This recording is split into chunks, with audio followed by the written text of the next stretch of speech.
Para pendengar radio dimanapun Anda berada, apa Bang Fahri sudah terhubung dengan Dr. Ahmad Nur Hidayat? Beliau adalah ekonom, pakar kebijakan publik dari UPN Veteran Jakarta. Ya, kita coba dengarkan dulu kabar dari beliau pagi hari ini. Assalamualaikum Dr. Ahmad Nur Hidayat. Waalaikumsalam. Bang Ihsan Talib, sehat Bang? Alhamdulillah, sehat Bang Ahmad Nur Hidayat. Aduh, macam mana ini pagi-pagi ini? Oh, sehat ya. Ini Bang, ini melihat negeri kita ini luar biasa ini, manuver tak kering-kering dengan berita ya. Hari-hari kemarin kita dengar masalah bansos, juga ada PHK serta kemiskinan, entah ya versi 1, sekian dolar atau 3, sekian dolar ini. Nggak tahu macam mana ini dan apa yang terjadi, apa yang sedang terjadi di tengah sistem dunia yang baru, yang lebih terbuka, teratur dan adil seperti tulisan Dr. Ahmad Nur Hidayat ini. Apa yang bisa disampaikan di pendengar radio Silaturahim? Lebih-lebih presiden kita ini sedang jalan sana jalan sini, dari Cina pergi Amerika, pergi Brazil, pergi Peru lagi, di Cina begini, di Amerika begini. Bagaimana? Sementara di dalam negeri ada lagi kisah lain. Nampaknya kantor Wapres jadi ramai itu tempat pengaduan. Silakan pengamatan dari kebijakan publik atau kebijakan pemerintah yang Dr. Ahmad Nur Hidayat perhatikan. Tafadhal Bang. Iya, terima kasih Bang Ihsan ya, dan pendengar Rasil dimanapun Anda berada. Saya kira apa yang sedang dilakukan oleh Pak Prabowo ya, melakukan lawatan ke berbagai negara, itu sebenarnya adalah dalam rangka membantu menciptakan perdamaian dunia sebagaimana mandat konstitusi kita. Yang secara tidak langsung sebenarnya kalau dunia damai nanti ekonomi akan berkembang, kan begitu logika berpikirnya ya. Dan terakhir yang kita saksikan hari Sabtu kemarin ya, di dini hari di Peru ya, Pak Prabowo menyampaikan satu pidato perlunya sistem dunia ya yang lebih terbuka, perdagangan yang lebih terbuka ya, teratur dan adil. Saya kira kalimat itu adalah kalimat yang sangat powerful yang disampaikan oleh presiden baru ya, dalam konteks pemimpin Indonesia, negara besar yang berada di Asia Pasifik. Tentunya itu adalah satu harapan yang harusnya didengar oleh pemimpin-pemimpin dunia lain. Dan saya kira ini menegaskan posisi Indonesia bahwa Indonesia ingin ya melakukan inisiatif menciptakan perdamaian dunia, terutama apa yang terjadi saat ini di Ukraina, di Timur Tengah.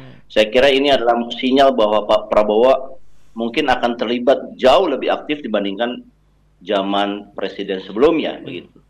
Tetapi saya ngasih beberapa catatan. Yang pertama adalah isu bahwa Indonesia ini adalah negara yang bebas aktif, non-blok, kemudian ingin perdamaian dan perdagangan yang terbuka, teratur dan adil, itu sebetulnya bukan isu yang baru.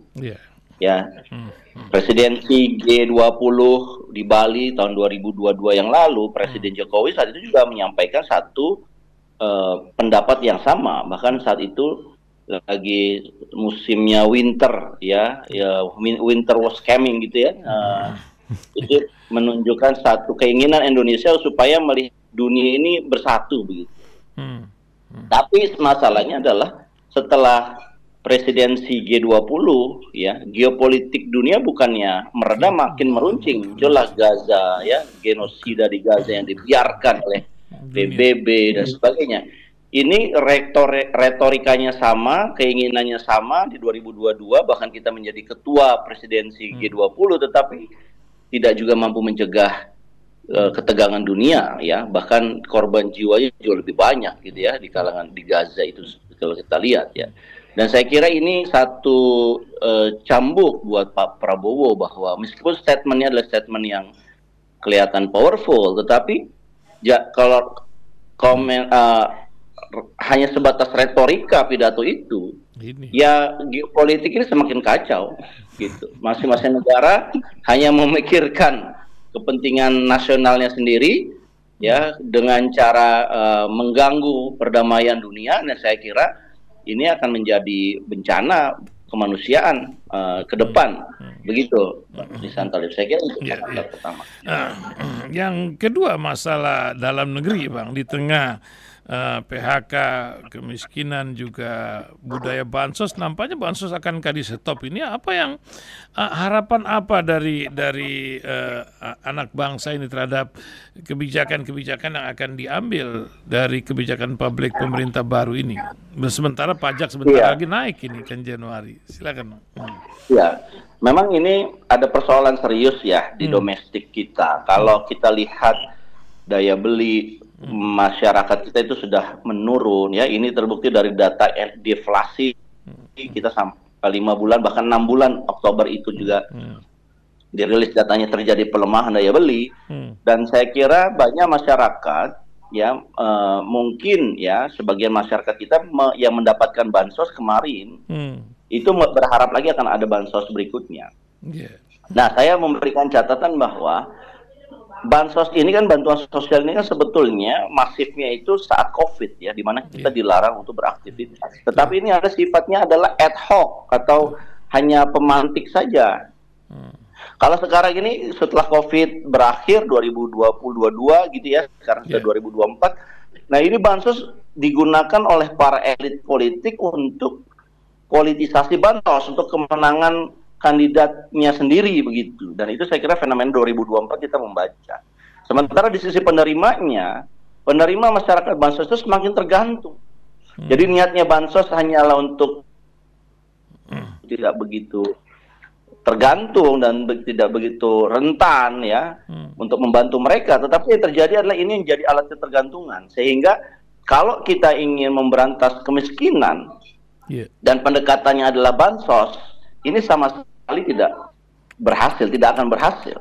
Karena kemiskinan struktural ini adalah orang-orang di bawah itu sulit mendapatkan pekerjaan, sulit mendapatkan kredit, sulit mendapatkan modal, dan itu tidak bisa diselesaikan dengan bansos.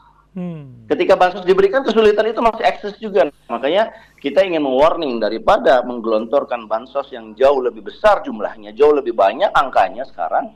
Lebih baik pemerintah juga fokus kepada bagaimana mengurai hambatan-hambatan yang membuat orang miskin memperoleh pekerjaan, orang miskin mendapatkan modal. Itu yang kemudian harus diurai oleh pemerintah, oleh policy makers kita, Bang Ihsan. Dan saya kira kalau pendekatannya hanya bansos saja, ya mungkin politisi itu merasa kalau mengkritisi bansos akan nanti tidak mendapatkan konstituensi pemilih. Tapi ya kalau kita akademisi kan nggak ada masalah. Saya ingin bangsa ini berada di dalam jalur yang benar. Makanya ketika bansos ini jadi alat politisasi dan semakin besar, masyarakat semakin tergantung. Loh, kita ini katanya mau jadi bangsa besar, Mas. Bangsa. Katanya kita mau jadi bangsa yang kuat. Bangsa yang mandiri itu orang miskinnya sedikit. Ya, karena orang punya kesempatan berusaha, punya pekerjaan, mencari pekerjaan gampang. Itu yang kemudian harus menjadi tugas pemerintah yang lebih utama dibandingkan hanya menggelontorkan bansos-bansos terus begitu. Sementara tingkat tingkat kehidupan kelas menengah kita merosot. Sementara oligarki semakin mencengkram negeri ini. Apakah ini menjadi salah urus ketika disparitas antara Gini rasio masyarakat semakin jauh? Akankah ini menjadi bom waktu ketika salah urus di kedepannya dari bangsa yang luar biasa kayanya ini, atau cemana penglihatan dari Dr. Ahmad Nur Hidayat? Benar, Bang Ihsan ya. Kalau kita melihat fenomena kesenjangan, ketimpangan ekonomi, ketimpangan sosial ini semakin hari semakin melebar. Dan ini ditunjukkan dengan angka koefisien Gini rasio kita yang 0,943 yang sebelumnya semakin meningkat. Meskipun selisihnya kecil, tetapi angka hanya angka pemerintah. Realitanya sebetulnya jauh lebih besar. Belum lagi kita bicara disparitas antara kota dengan desa, disparitas wilayah.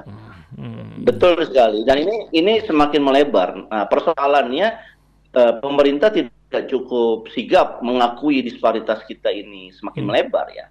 Kenapa saya bilang tidak cukup sigap? Karena kalau pemerintah sigap, pemerintah bisa punya kebijakan yang berpihak kepada yang melemah ya, dalam arti jangan yang lemah ini kenakan biaya atau iuran terus ya, tambahan iuran terus, sementara yang kaya mereka mengalami lompatan pendapatan, mereka tidak mendapatkan satu pajak yang sebanding gitu loh. Makanya kalau pemerintah seperti ini pendekatannya, saya kira ketimpangannya semakin lebar.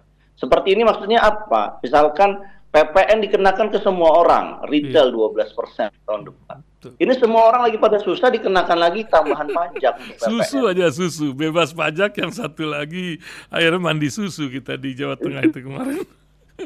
Itu dia, makanya kalau menurut saya ini salah kaprah. Pemerintah seharusnya menunda kebijakan kenaikan PPN atau apalah kebijakan menaikkan tarif KRL, akan menghilangkan subsidi BBM, itu seharusnya ditunda semua. Terus pertanyaannya dari mana membiayai APBN, ya apalagi ingin makan siang gratis, ingin juga memperlebar bansos. Ya caranya adalah dengan memberikan pajak progresif pada orang-orang yang super kaya. Itu. Jadi memperbasis pajak sekaligus ya menjaring, mendata mereka-mereka yang memang pendapatannya berlipat-lipat COVID ini, dan mereka itu kelihatan Bang Ihsan belanjanya, mereka belanja untuk barang-barang mewah tersier itu terekam begitu melonjak. Ya untuk bepergian ke luar negeri dan sebagainya, mereka begitu tinggi, sementara masyarakat bawah untuk memenuhi kebutuhan primernya saja mengalami pelemahan. Sudah makan tabungan kalau kelas menengah, mantap itu makan tabungan. Nah yang ini saya kira ini harus direkognisi, diakui bahwa kemudian dilakukan tindakan yang istilahnya yang mengakui konsekuensi itu, bahwa orang-orang kaya ini harus diidentifikasi dan mereka diberikan pajak yang progresif untuk mensubsidi mereka-mereka yang lemah gitu. Ya. Terakhir Dok, apa pesan dokter buat masyarakat di tengah kebingungan sebagian masyarakat menghadapi hidup di tengah-tengah carut marutnya?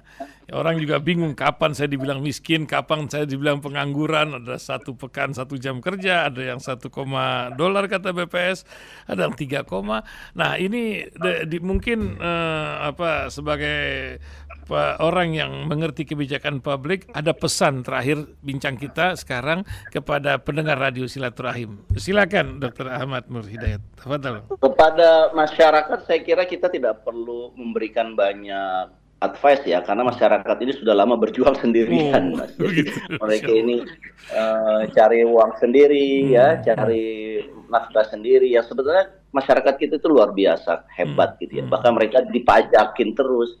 Yang saya ingin garis bawahi adalah kenapa sih pemerintah kita, policy makers kita ini tidak smart gitu loh, tidak berpihak kepada mereka gitu. Malah berpihaknya kepada orang-orang yang punya pemilik besar, pemilik modal besar. Investasi di bidang tertentu yang ramah lingkungan itu malah diberikan insentif pajak.